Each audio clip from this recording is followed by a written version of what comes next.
Flag off at 7 a.m. That's the 21 kilometer. At 7:30, 8 o'clock, the 10 kilometer, and the 5 kilometer family fun run at 8:30. Now the route has been certified and approved by Athletics Kenya. Nancy is here. It's a new route.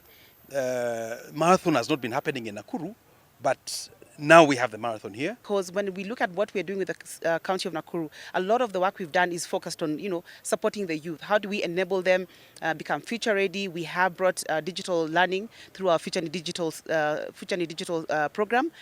We have an accelerated program that we run through the foundation, and it's largely focused on how do we help youth get better. So why this marathon is that we see this as an opportunity for young athletes to come and make their mark. So as far as the route is concerned and all other arrangements, it has been done so well, different from others. And we want to say this will be one of the best marathon ever done in Kenya.